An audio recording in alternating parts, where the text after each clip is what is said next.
উপভোগ করার মজাটাই আলাদা। সুন্দরবন দেখতে গেলে ওয়াচ টাওয়ারের উপরে উঠে টোটাল বনটারে উপলব্ধি করা যায়। বনটাকে যদি নিজের মতো করে দেখার স্বাদ নিতে হয় তাহলে এই টাওয়ারে আসতে হবে, বারবার তাকে দেখতে হবে এবং এ দেখার মাধ্যমে যেন সৌন্দর্যটাকে একেবারে সুন্দর করে দেখা যায়। সৌন্দর্য যদি আরও কোনো উপমা থাকে সেটা দিয়ে হয়তো বা দেখার সুযোগ এখানে পাওয়া যায়। এই টাওয়ারটা করছি আমাদের পর্যটকগুলো গিয়া। হ্যাঁ, মানে সুন্দরবনটা উপর থেকে দেখা যায়।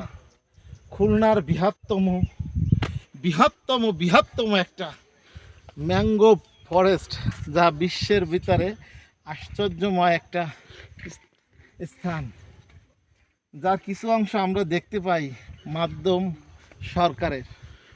সরকার আমাদের জন্য এত সুন্দর একটা পর্যটন ব্যবস্থা করেছে। দিদি আসেন, ওই পাশে দাঁড়ান, ওই পাশে দাঁড়ান, ওই পাশের সিনটা আসবে এত সুন্দর। নাম দিদি, সেই ওয়াচ টাওয়ারের ওই পাশটা সুন্দর, এই ব্যবস্থা আমরা মোটা কাটা নিচে যে নদীর মোড়।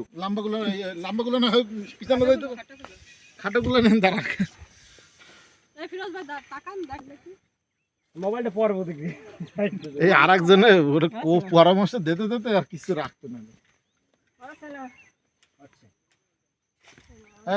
সবাই মিলে ছবি তুলতে হবে। হয়েছে না?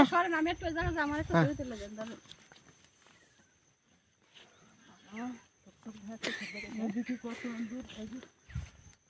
দূর দেখতেছে এর আগামাতা হিসাব করি পান আপনি।